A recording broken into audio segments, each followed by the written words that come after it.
Sebuah pipa air dengan diameter dalam 20 mm memancarkan air sebanyak 30 kg selama 1 menit. Hitunglah laju air keluar dari pipa tersebut. Nah, menyelesaikan konsep soal tadi itu menggunakan konsep debit aliran. Nah, kita ketahui bahwa massa air sama dengan 30 kg, kemudian massa jenis air 1000 atau 10 pangkat 3 kg per meter kubik. Kemudian waktu yang dibutuhkan itu 1 menit, atau jika dikonversi ke detik menjadi 60 detik. Kemudian V yang kita gunakan adalah 3,14. Diameter penampangnya itu adalah 20 mm. Kemudian dikonversi ke meter menjadi 2 kali 10 pangkat min 2. Dan ditanya adalah kecepatan air saat keluar. Nah, rumus dari debit aliran itu yaitu Q sama dengan delta V per delta T. Nah, jika kita turunkan lagi menjadi luas penampang dikali kecepatan sama dengan massa per massa jenis air dikali waktu yang dibutuhkan. Nah, karena kita ditanya adalah V atau kelajuan air, maka luas penampang atau A tadi kita pindahkan ke ruas kanan. Kemudian A, untuk rumus A itu A sama dengan luas penampang, karena di sini penampangnya berbentuk lingkaran, maka luas lingkaran itu adalah 1/4 pi d kuadrat. Nah, karena di sini ada bentuk pecahan per 4 sebagai penyebut ini kita naikkan ke atas menjadi pembilang bersama dengan M. Kemudian disubstitusikan setiap angka yang diketahui tadi. Kemudian dapatlah di hasil air kita mendapatkan 10 per 2 V. Karena di sini kita sederhanain menjadi 5 per V. V itu adalah 3,14. Kemudian 5 dibagi 3,14 sama dengan 1,6 meter per sekon. Sebuah bak yang permukaannya sangat luas memiliki dasar yang terletak pada ketinggian 2 meter di atas lantai. Tinggi permukaan air dalam bak adalah 1,5 meter. Jika di dasar bak dibuat lubang yang bukaannya berarah vertikal, berapa lama waktu yang diperlukan air yang keluar dari lubang mencapai lantai, dan berapa jauh dari dinding bak air yang jatuh dalam arah horizontal? Soal kita ketahui ketinggian bak dari lantai atau H2 sama dengan 2 meter, kemudian ketinggian air di dalam bak atau H1 sama dengan 1,5 meter. Yang ditanya adalah T, atau waktu yang diperlukan air yang keluar untuk mencapai lantai. Kemudian ditanya adalah X, atau jarak atau seberapa jauh tetesan air ini ke dinding bak ini. Nah, cara menjawabnya dengan penerapan hukum Bernoulli, teorema Torricelli dalam rumus laju F-log. Jadi untuk mencari T sama dengan akar 2 dalam kurung H2 kurang H1 per G. Nah, semua kan udah diketahui, jadi kita tinggal substitusikan. Nanti di hasil kita mendapatkan akar 0,1 atau sama dengan 0,316 sekon. Kemudian untuk mencari X, seberapa jauh tadi tetesan air ke dinding, itu dengan rumus 2 kali akar H2 kali H1.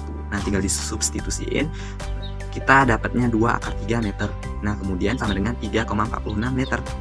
Sebuah tabung pitot dipasang pada sebuah but untuk mengukur laju but tersebut jika massa air laut 1050 kg per meter kubik dan perbedaan tekanan yang ditujukan oleh alat ukur tekanan adalah 52,5 kPa. Berapakah laju but tersebut?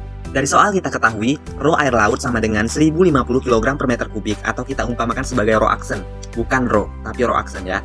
Kemudian delta P atau perubahan tekanan sama dengan 52,5 kPa. Jika dikonversikan ke Pascal itu sama dengan 52,5 kali 10 pangkat 3, dan gravitasi atau G sama dengan 10.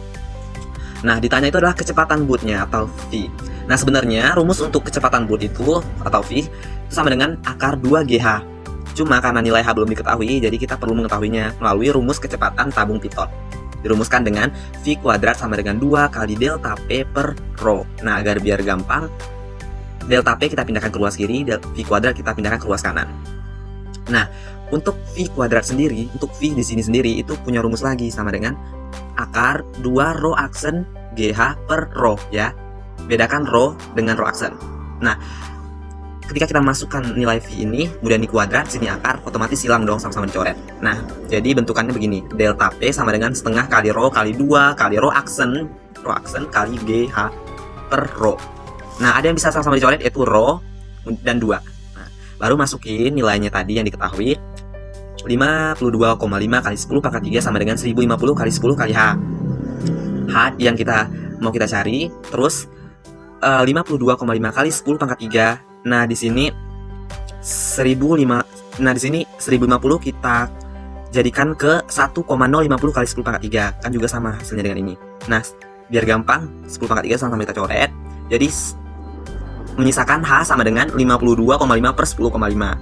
Nah, ketika dibagi hasilnya H sama dengan 5 meter. Nah, hanya 5 meter ketinggiannya. Kemudian ketinggian bootnya ya. Langsung masukin ke laju atau kecepatan boot. V sama dengan 2GH, dimasukin 2,105 dan hasilnya nanti akar 100 atau sama dengan 10 meter per sekon. Minyak mengalir secara perlahan-lahan melalui pipa yang memiliki penampang konstan. Panjang pipa adalah 2 meter dan diameternya 1,0 cm. Jika debit aliran minyak adalah 8,5 kali 10 pangkat minus 6 meter kubik per second, hitunglah beda tekanan antara dua ujung pipa. Anggap massa jenis minyak adalah 900 kg per meter kubik dan koefisien viskositasnya 0,01 Newton/s per meter kuadrat. Nah, dari soal kita ketahui bahwa panjang pipa atau L sama dengan 2 meter, kemudian diameter pipa sama dengan 1 cm. Nah, jika dikonversi ke jari-jari atau R sama dengan 0,5 cm atau mau dikonversi ke meter, itu menjadi 5 kali 10 pangkat minus 3 meter. Kemudian Qm atau debit aliran minyak sama dengan 8,5 kali 10 pangkat 6 meter kubik per sekon.